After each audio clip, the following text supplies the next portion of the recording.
Welcome to Bet the Edge. It's Thursday, December 29th. We appreciate everyone watching on our NBC Sports YouTube channel live with us right now and on the audio version. Bowl season's in full swing, ladies and gentlemen. Drew and I are here.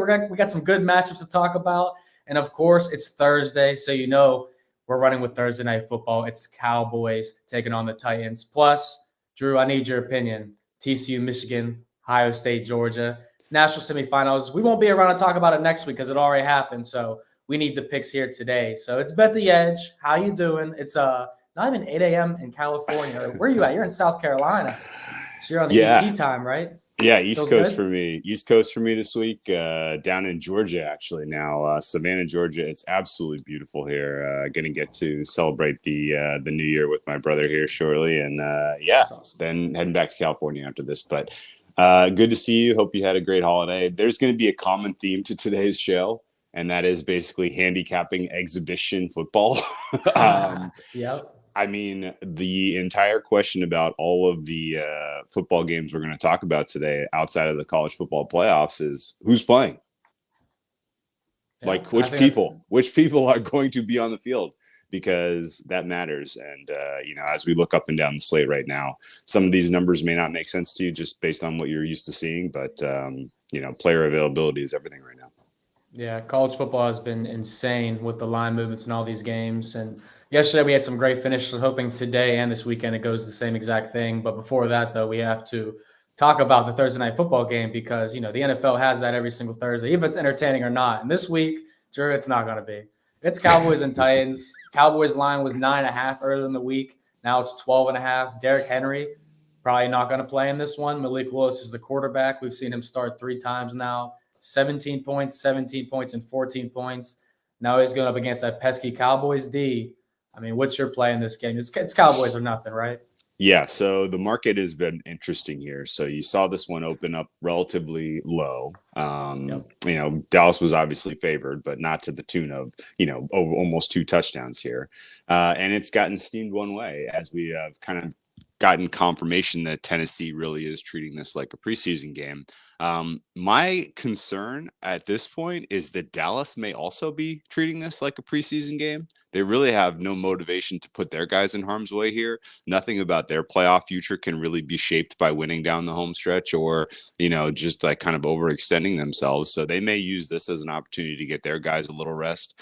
You remember, of course, back in the day, the NFL used to give us 4 preseason games and they shortened the schedule to 3. And they added an extra week to the season. Well, Dallas and Tennessee making sure we're going to get our 4th preseason game between these 2 teams today, because that's exactly what's going on. This is all backups. It's going to be, testing the depth in terms of, how this plays out, which to me means 12.5 is probably a bet.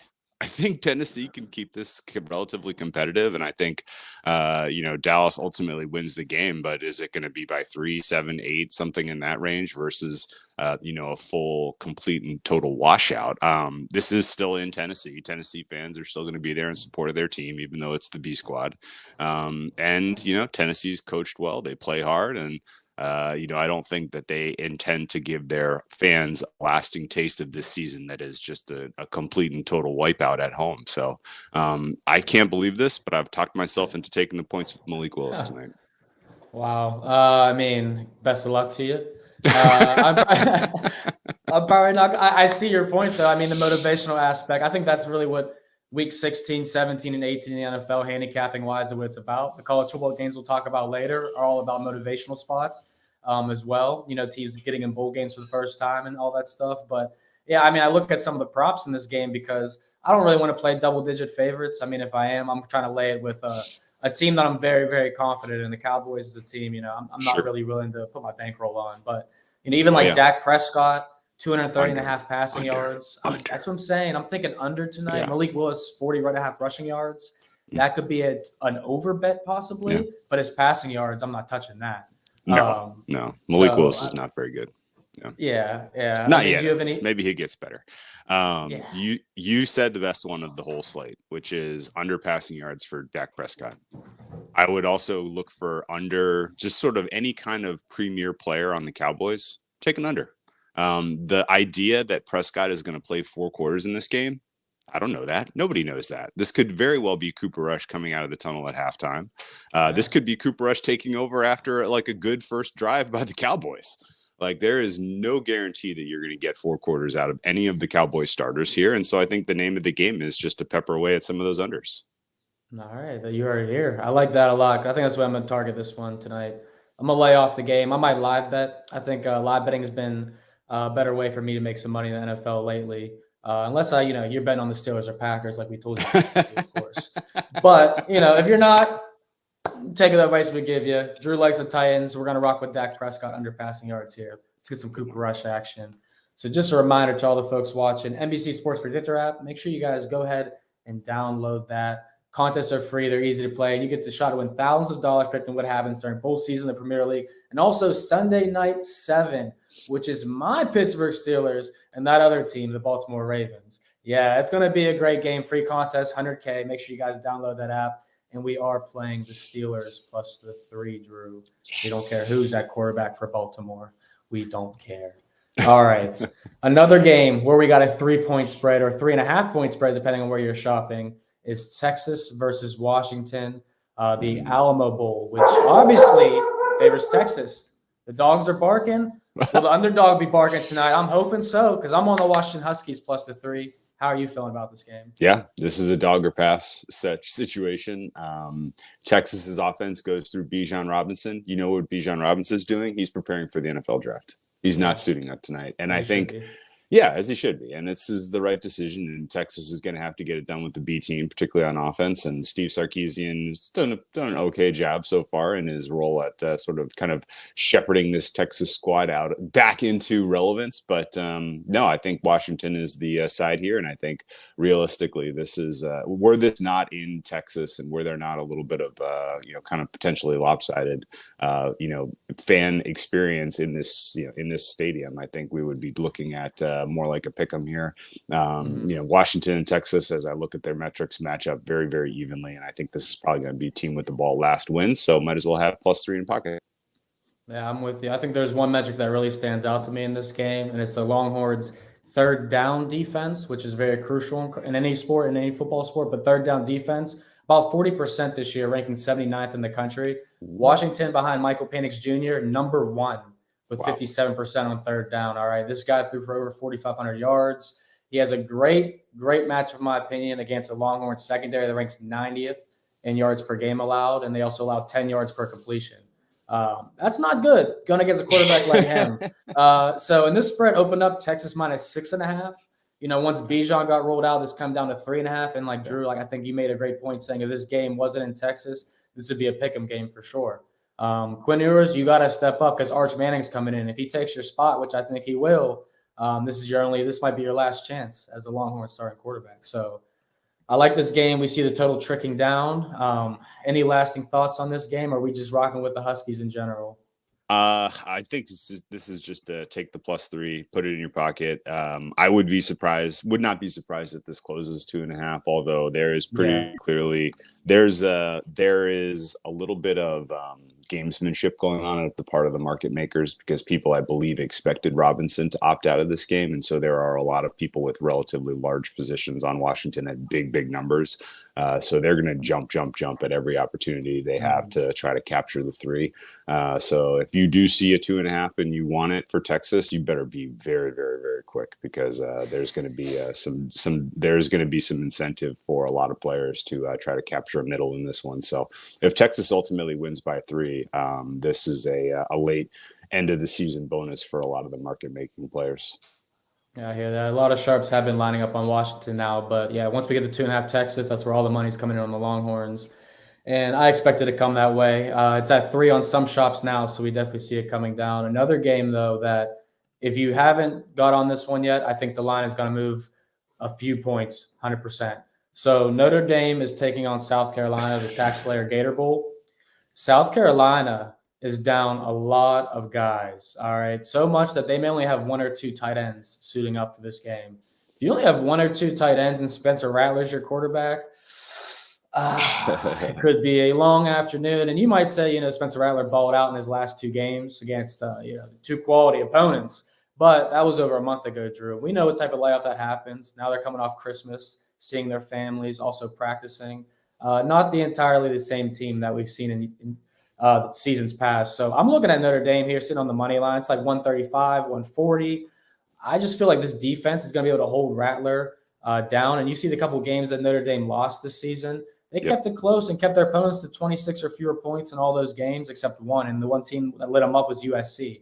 And, I mean, we can't knock them for that. So I like Notre Dame a lot in this spot. I think they get the win. And I think what we saw last year at Marcus Freeman in his first ever bowl game, first ever coaching start, they got to that nice early lead against Oklahoma State. Then they get absolutely drilled and they lose that game and blow that game.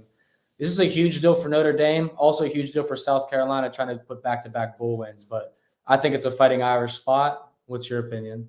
I will completely agree with you here. This is Fighting Irish or pass. South Carolina, a little bit of quiet attrition to some of the more important parts of that offensive system overall as we've kind of gotten closer to this game. And, what doesn't say Tax Slayer Gator Bowl than, the Fighting Irish getting a win? Like, it's perfect synergy, really.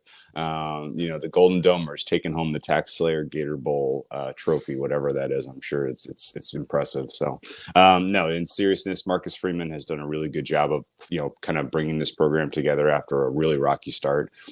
He hasn't lost sort of the support of the key boosters in the fan base, which is impressive because they're fickle. They feel like they should be in the national title conversation every single year. And so, when they were accruing losses earlier this season, you think this might be a short tenure, but he's got these guys playing well. And I think, with the break to continue to develop that product, Notre Dame's going to be in solid shape here. Notre Dame, by the way, they're getting a decent little quarterback next year. Did you see the Wake Forest guy expected to go to Notre Dame and be their starter next year? They may, I think you got to keep an eye on them in terms of the national title chase next year, just because of their ability to be sort of an elite offense.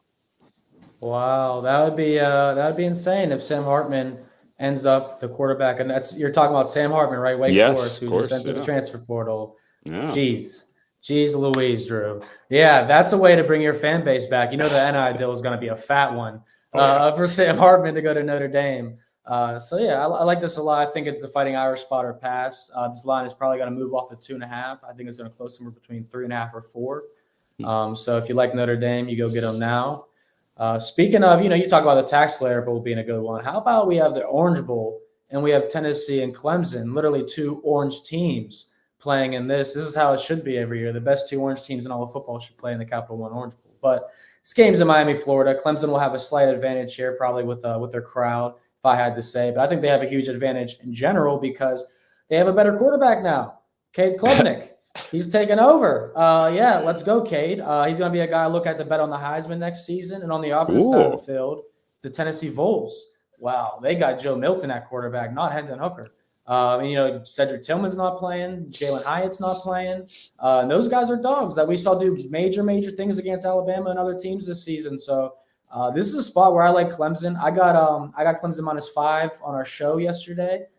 We have a show on Saturday, but our show yesterday was very, very profitable for whoever watched. And we all hopped on Clemson -5. We like Clemson in our money line parlays. Drew, I got them with UCLA, and I also got another one with Florida State. I think all 3 of those teams are great looks as favorites this weekend. But Clemson, another spot where I think the favorite is going to make a move. What do you think about this?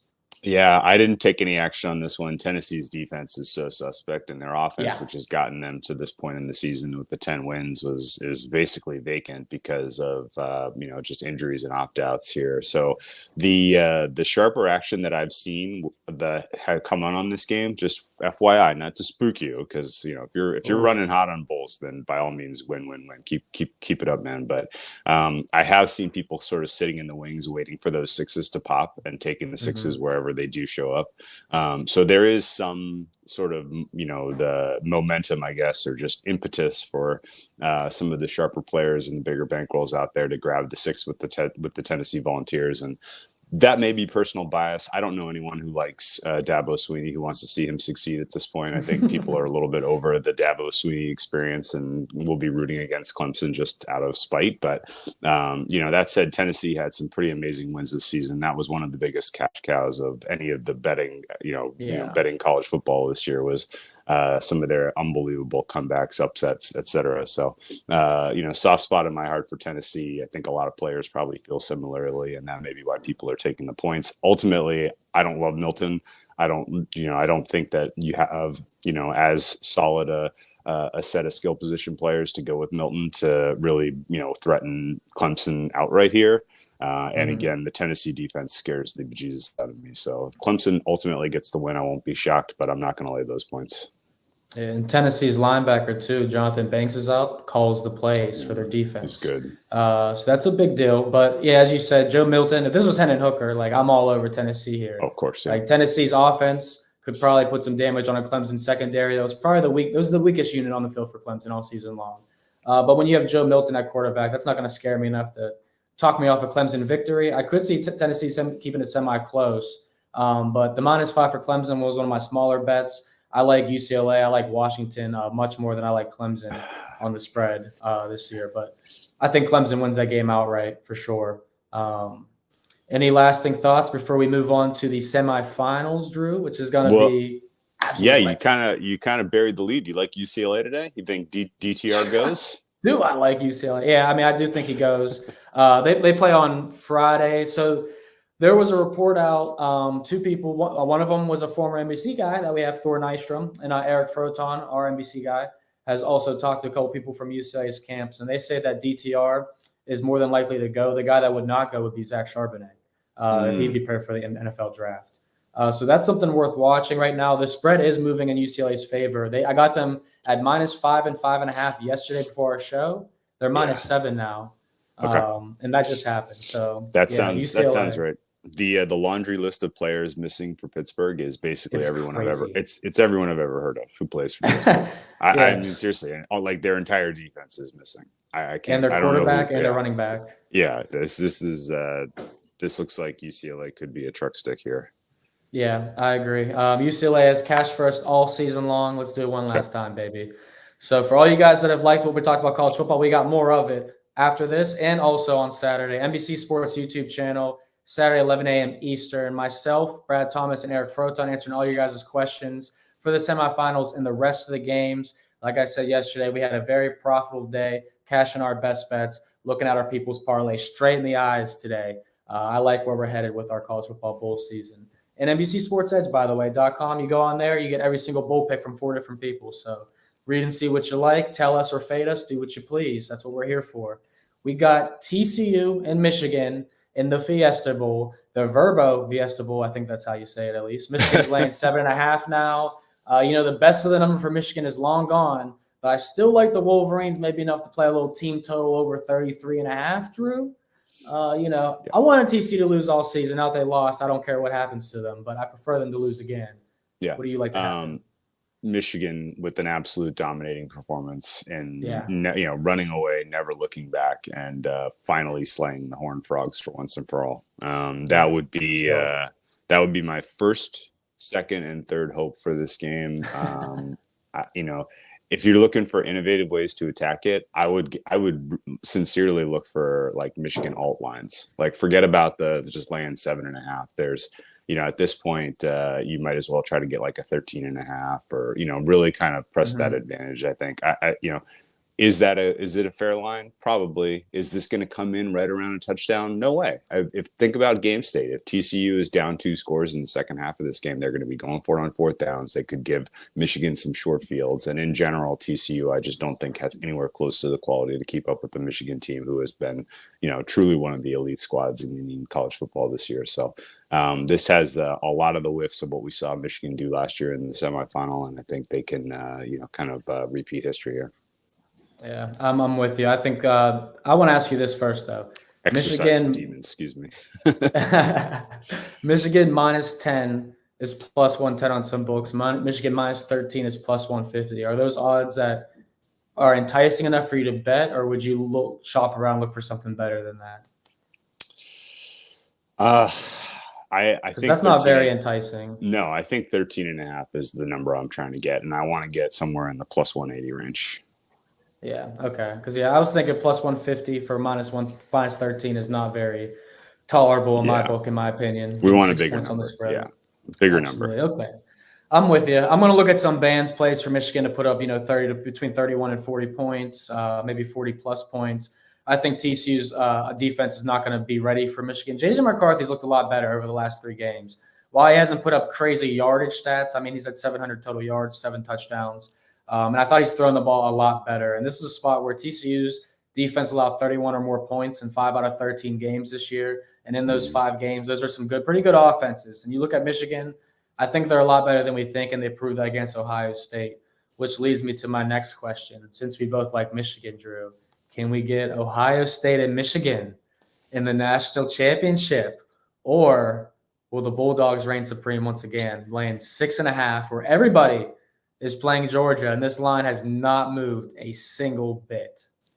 Yes, this looks like a very competitive contest. I don't think Georgia is really at risk of losing outright, and I don't think you're going to get a Michigan-Ohio State national championship. As much attention as that would draw, that would be quite the story.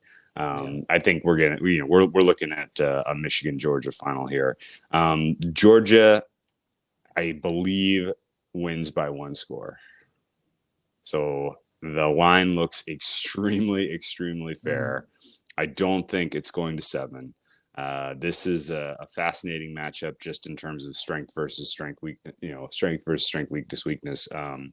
Ohio State's passing offense and CJ Stroud in particular has not been the quality of player we expected to see this year. That said, he is still, very clearly in the driver's seat for, an elite draft slot. And he has a set of weapons to work with in the passing game that are, all future NFL pros. And, if you are going strength on strength with the Georgia defense being sort of not even rebuilding, but just flat out reloading from the best defense we had ever seen in college football from last season. They have answered every single question. Now, the only real test Georgia had this year was at home against Tennessee. And they got a lot of lucky bounces early in that game, and then ultimately, used the home crowd advantage to really seal the deal there in that sloppy weather. So for all those reasons, the idea that Georgia is a little untested, I think, matters here. Yes, they are reigning national champs, but a lot of these guys didn't see meaningful minutes on that championship run, and they could be a little tight coming out, which means if I'm looking for innovative ways to play this game, I'm trying to circle Ohio State stuff in the first half. Ultimately, I think Georgia settles down kind of their quality, particularly defensively, to get some late stands in this one to hold out for a 3-6 point type of win is sort of the expected game state here. So Ohio State to score first is a fun one, just because if they get the kickoff, they can absolutely come out with their scripted offense and hang a touchdown on you. No doubt about it. Ohio State first quarter, Ohio State first half, and then just in general, Ohio State over their expected point total in the first half are all fun ways to try to get a little bit of action on the dog. Ultimately, again, I do expect Georgia to win. I'll probably be looking for a nice live entry on them, especially if it gets down to -2.5. But at the current numbers we see for the full game, both side and total look exactly right to me. Yeah, I mean, I like your look on the Ohio State first quarter, first half, because, I mean, you talk about being tested. They may not have been tested quite on the road yet this season either. They had Michigan at home, which they lost that game outright, but their 2 biggest road games were at Penn State, at Michigan State. Definitely disappointed in Penn State for not having a whiteout when they welcomed Ohio State to town. I don't know who didn't organize that one, but in those 2 games in particular, Ohio State jumped out 10 points in the first quarter, 14 points in the first quarter of that next game. So those are quick jumps. This game is in Atlanta, Georgia. It is the Chick-fil-A Bowl, so it does favor the Bulldogs in a lot of ways. But like you said, I just think this is a spot where everyone thinks it's going to be an easy cakewalk for Georgia, and I don't think we're going to get that as Ohio State. Definitely was embarrassed. I've been looking at the under 62.5 because PFF grades these 2 teams as top 15 defensively. I look at a lot of numbers in top 15 across the board. Pass efficiency, defense, rush defense, points per game, all that type of stuff. I'm hoping one of these teams struggle to reach 30 points. Would you be playing the over or under here? I feel like I'd be in the majority playing the under. Yeah, so I have a little bit of a objection to how well Ohio State's defense is ranked by a lot of the national models. Not as good as everyone thinks it is. That's my opinion. I think they can be beat, particularly with misdirection plays, particularly with taking some shots downfield. And there's a lot of things that Georgia do offensively that are just kind of But they do have that ability to stretch the field with some of their guys on go routes. And so Georgia being able to produce some home run type of plays is what's keeping me away from betting a total here. But, again, kind of going back to game state and somewhat, relatively close contest here overall, in these types of playoff situations, when you have those types of game states, it does tend to lend to an under. Things get a little tight. Second half under, maybe sort of the way to look here. Because again, like when I think of Ohio State, I think they're going to come in with a first 15 plays scripted that is going to look very, very good. Like this team is going to look good early. They're going to be sharp. They have the weapons to do it. So I think, as we get into the game and they have to make adjustments and they have to deal with Georgia's, unique and outstanding players on defense, that's when things are going to slow down for them. So, if you like the under, and I can't really steer you away from it because I get it, I think you may be able to get even better live under after, some of the first 15 plays are exhausted here. I hear that. I think that's great advice for everyone listening and watching too. You often forget about how some of these teams, like in Ohio State, at Tennessee especially, will come out very scripted in their first one or two drives. And you can see how efficient those teams are and how they care about getting that early lead and getting on the board.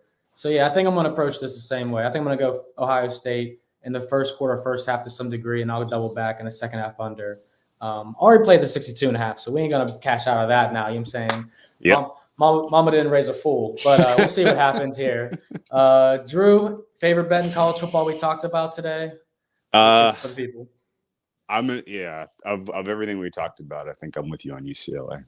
Let's go Bruins. Yeah. Let's go UCLA and Washington for me. Those are my two big bets. So let's Pac-12, do it. Baby. That's when you put it like that, Drew. I'm not as confident, but we'll see what happens. All right, everybody. We appreciate you guys watching, listening live, and everything. Don't forget to check out NBCSportsEdge.com for all your help with your wagers. Of course, we got all the bowl game coverage you guys need and NFL as well. NBC Sports YouTube channel. Make sure you subscribe and listen to us in podcast form. For Drew and Vaughn, we'll see you guys next time.